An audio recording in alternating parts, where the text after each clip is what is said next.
Dear student, मैं doctor Mahendra Sarang स्वागत है आपका हमारे YouTube channel English literature academy में। डियर स्टूडेंट, आज हम बात करने जा रहे हैं बीए सेकेंड ईयर सिलेबस की बहुत इंपॉर्टेंट पोएम है जो पीवी शैली के द्वारा लिखी गई पोएम है और पोएम का नाम है ओड टू वेस्ट विंड। बहुत अच्छी पोएम है और इस पोएम में से हमारे कई सारे एक्सप्लेनेशंस, कई सारे शॉर्ट क्वेश्चन और लॉन्ग क्वेश्चंस के आने की बहुत संभावना है। चलो आज हम चर्चा करते हैं ओड टू वेस्ट विंड जो पीवी शैली के द्वारा लिखी गई पोएम है। तो डियर स्टूडेंट, मैं बात करना चाहूंगा, आप वीडियो को अंत तक जरूर देखें, लाइक और सब्सक्राइब जरूर करें और पूरी तरह से वीडियो को समझें। ये ओड पोएम है डियर स्टूडेंट। अगर मैं बात करता हूं ओड टू वेस्ट विंड की, तो 1819 में लिखी गई इन कैसाइन इटली में लिखी गई पीवी शैली के द्वारा और ये 1820 में पब्लिश हुई, जिसे चार्ल्स के द्वारा पब्लिश किया गया इन लंदन इटली में। This poem is a part of the collection Prometheus Unbound। आप जरा ध्यान दीजिएगा, जब आप इसका इंट्रो लिखें तब आप ये सारी चीजें जरूर लिखें कि this poem is a part of collection Prometheus unbound का एक पार्ट है कविता। और इस कविता का जो मूड है वो एलोगोरीज है, क्योंकि कई लोगों ने इसे कहा है कि पीवी शैली ने जो कविता लिखी है अपने बेटे की मृत्यु पर, विलियम की मृत्यु पर ये लिखी है। और 5 स्टैंजा पोएम है ये, जिसे टर्जा राइमर में लिखा गया है। Each section consists of 4 tarset। इस कविता के प्रत्येक सेक्शन में 4 tarset है, जिसकी rhyme A B A, B C B, C D C, B E D बनेगी और राइम कपलेट इसका बनेगा double E. This ode is written in iambic pentameter में लिखा गया ओड है ये, और इसका सोर्स जो लिया गया, जरा ध्यान दीजिएगा, द डार्जिलिंग फर्स्ट से लिया गया। तो मैं बताना चाहूंगा पीवी शैली के द्वारा लिखी गई बहुत इंपॉर्टेंट पोएम है जो इसने 1819 में लिखी और 1820 में प्रकाशित हुई। कवि में इस कविता में 5 स्टंजा है और 5 स्टंजा में जो पहले थर्ड स्टंजा है, फर्स्ट, सेकंड और थर्ड, इन स्टंजाओं में कवि ने वेस्ट विंड का प्रभाव जो बताया है वो पहला बताया गया है पृथ्वी पे, दूसरा आकाश में और तीसरा अटलांटिक सागर और भूमध्य सागर पर इसका प्रभाव बताया गया है। और लास्ट के 2 स्टंजा में वह वेस्ट विंड से अपने पावर को दिखाने का आग्रह करता है और अपने जीवन से उसकी तुलना करता है। तो मैं ये कहना चाहूंगा कि लास्ट के 2 स्टंजा में कवि ने अपने जीवन के दुख और पीड़ाओं के बारे में समझाया है। ओड टू वेस्ट विंड कविता में कवि ने इसको पर्सोनिफाइड किया है, इसका मानवीकरण किया है और वो इसे कई तरीके से, जैसे कि डिस्ट्रॉयर, प्रिजर्वर, ओ विल्ड वेस्ट विंड, ऐसे कई सारे शब्दों के साथ ये इसको पर्सोनिफाइड करता है, जिसमें माय कैरेक्टर भी आता है और ये इसको एक पोस्टर चाइल्ड भी बोलता है। तो इस तरह से कई तरीके से इसको पर्सोनिफाइड करता है और ये बताता है कि जिस तरह से वेस्ट विंड सभी पत्तियों को, सभी बीजों को नष्ट कर देती है, उन्हें एक नया जन्म भी देती है, क्योंकि पेड़ों से जो पत्तियां पतझड़ में टूट के गिरती है उन सारी पत्तियों को गिराने का काम जो करती है वो वेस्ट विंड करती है और ये बीजों को ले जाने का काम भी वेस्ट विंड करती है। और ये वेस्ट विंड इन बीजों को जमीन की तह के नीचे दफन कर देती है और जैसे ही बसंत आती है ये वापस मुखरित हो जाते हैं, वापस ये पौधे से पेड़ का रूप ले लेते हैं। तो इस तरह से ये डिस्ट्रॉयर, प्रिजर्वर दोनों का काम करती है। दूसरे स्टंजा में वह इसका प्रभाव बादलों पे बताती है कि सभी बादलों को हल्का करके समुद्रों में लेके जाती है, वहां से इनमें वाष्पीकरण से इनमें पानी भरता है और फिर बादल उस जगह वर्षा करते हैं जहां पर बारिश बहुत कम होती है।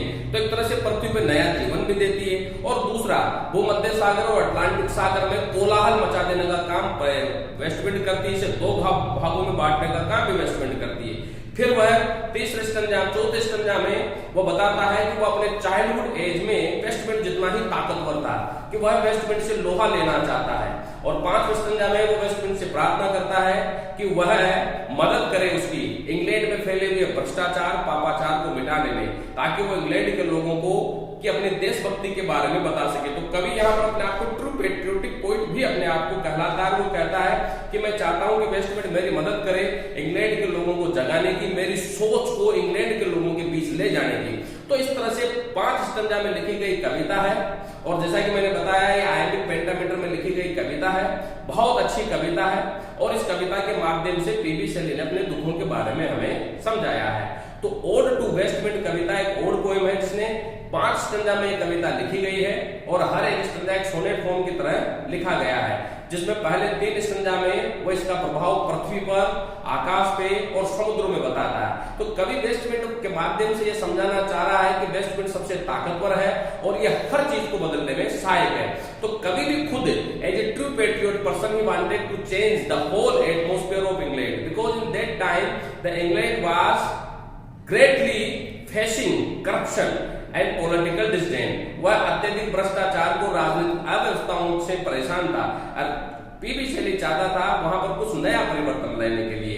तो इसीलिए वो वेस्टमैन से आग्रह करता है कि वो अपनी ताकत मुझे दे ताकि मैं उसकी ताकत के माध्यम से इंग्लैंड में एक नया परिवर्तन कर सकूं। इसीलिए कभी यहाँ पर एक लाइन में लिखता है, O west wind lift me as a wave as a leaf as a fan, मुझे भी उठा ले एक पत्ती की तरह और एक समुद्र की लहर की तरह। तो कवि इस तरह की कई सारी बातें इसमें करता है। तो बहुत अच्छी कविता है। कविता में से तुम्हारे लॉन्ग प्रश्न आने की संभावना है।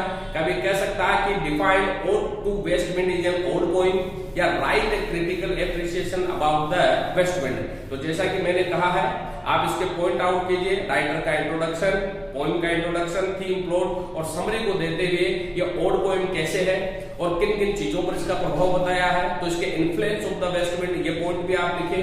और फिर कवि ने अपने जीवन की तुलना किस तरह से वेस्ट विंड से करी है, किस तरह से कंपैरिजन करता है। तो कंपैरिजन इन द पोएम, जिसमें कवि अपने जीवन की तुलना जो है वो वेस्ट विंड से करता है। और फिर कंक्लूजन और क्रिटिकल कमेंट लिखते हुए सारी बातें लिखे। ध्यान रहे, जब आप इसका इंट्रोडक्शन लिखे और क्रिटिकल कमेंट लिखे तब उसमें सारी जो पॉइंट मैंने बताए सारे पॉइंट आप इसमें लिखे।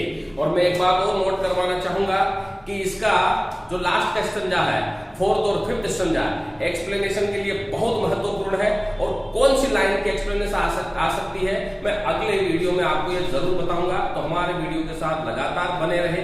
कोई भी कमेंट, कोई भी क्वेरीज हो आपकी मुझे जरूर लिख के बताएं, और किसी भी तरह का सुझाव आप हमें दे सकते हैं। और किसी भी तरह से अगर आपको कोई प्रॉब्लम है तो हमारे नोट्स वगैरह ये आपको उपलब्ध हो जाएंगे।